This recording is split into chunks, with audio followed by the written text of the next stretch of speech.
गोड़ी, आज रानो चिड़िया के घर पार्टी है।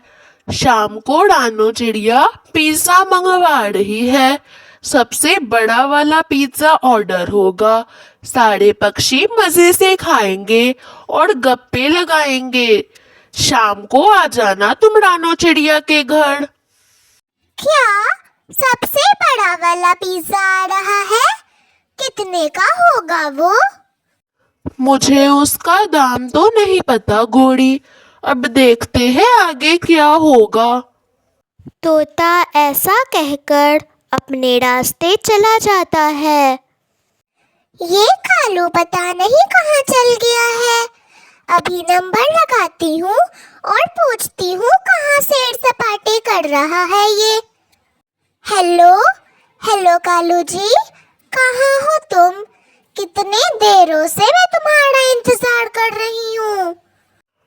कुछ नहीं गोड़ी, मैं तो पहाड़ों की तरफ आया हुआ था। यहाँ पर दो बेड़ी के फल मिले हुए हैं। एक खाने ही वाला हूँ और एक तुम्हारे लिए लेकर आता हूँ। कालू जी, तुम पागल हो? एक तो यहाँ पर इतने अच्छे भोजन का बंदोबस्त हो गया है और तुम वहाँ पर बेड़ियाँ खाते हुए फिर रहे हो। जल्दी से आ जाओ यहाँ पर, वो बेड़ियाँ छोड़ दो। तो फिर ना लाऊं बेड़ी, छोड़ दूं इन दोनों को वहीं पे? हाँ हाँ, छोड़ दो। हम तो आज पिज्जा खाने वाले हैं, वो भी मुफ्त में। अब जल्दी से घर आ जाओ, पहेलियाँ ना बुझाते रहो फोन पे। तो फिर मैं अभी आता हूँ।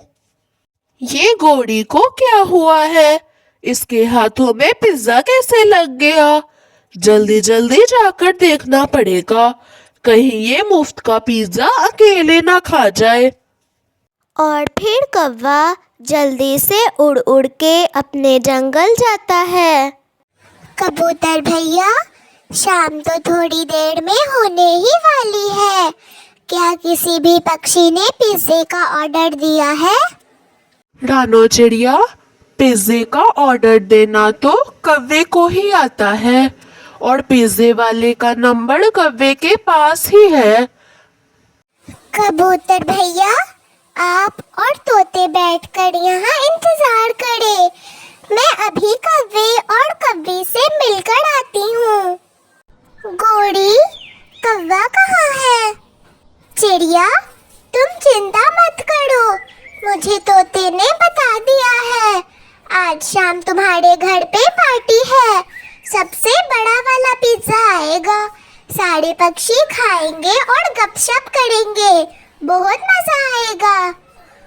तभी पीछे से कौवा आता है और फिर चिड़िया कौवे को बोलती है, कालू कालू, तुम जल्दी से एक बड़ा वाला पिज्जा ऑर्डर कर दो।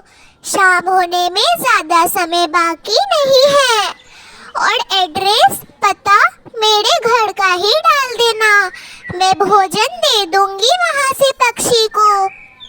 और फिर चिड़िया वहाँ से चली जाती है और कौवा पिज्ज़ा का ऑर्डर दे देता है।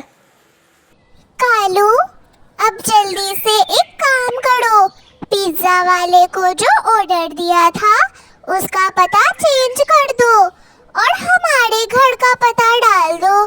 यही अच्छा मौका है पूरे जंगल को लूटने का। कबूतर, तोता और चिड़िया बहुत खुद में बनते हैं। हम उनका सारा भोजन और पिज्जा खा जाएंगे। गोड़ी, तुम्हारे पीछे लगकर मेरी भी नीयत खराब हो जाती है। रानो चिड़िया और तोते, पिछली बार तो मुझे बहुत कम पिज्जा मिला था। ऐसा लग रहा था कि किसी चींटी के खाने के लिए छोड़ रखा है, और वो भी आखिरी में। इस बार तो मैं खूब सारा पिज्जा खाऊंगा, वो भी पेट भर के। कोई भी नहीं रोकने वाला है मुझे। वो अभी ये सारी बातें कर ही रहे होते हैं कि रानो के घर का दरवाज़ा बजता है और फिर कबूतर बाहर जाकर देखता है। मैं पिज्ज़ा डिलीवरी वाला हूँ।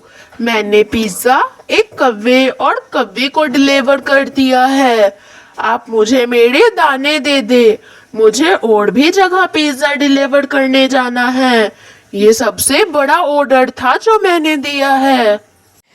कबूतर चिड़िया के पास जाकर उसे सारी बातें बताता है और फिर चिड़िया उसे कहती है, कबूतर भैया, हो सकता है कौवा और कौवी लेकर आ रहे हो पिज्जा। आप ये दाने दे दे उस पिज्जे वाले को। इधर रानो चिड़िया सारे दाने उस पिज़्ज़ा वाले को दे देती है और इधर कौवा और कौवी सारा पिज़्ज़ा खाकर ख़त्म कर देते हैं। बहुत शाम हो जाती है और फिर कबूतर गोरी कौवी और कालू कौवे के घर में आता है। गोरी, कालू, तुम दोनों को क्या हुआ? ऐसे मरे क्यों पड़े हो? पिज्जा वाले ने पिज्जा नहीं भेजा क्या इधर? हमने तो भोजन दे दिया था पिज्जा वाले को। कबूतर, हमें माफ कर दो। दरअसल बात ये है कि जैसे ही रानो चिड़िया हमें पिज्जा के बारे में बताकर गई, मैंने कौवे को बोला कि पिज्जा डिलीवरी हमारे घर पे कर दो और उसने पता हमारे घर का डाल दिया और मेरे मुंह पे सब्र ना रहा और मैंने और कौवे ने सारा पिज्जा खा लिया। अब 1-2 दिनों तक तो हमें आराम ही करना पड़ेगा और कुछ भी नहीं खाना होगा, वरना मेरा तो पेट फटते फटते ही रह गया।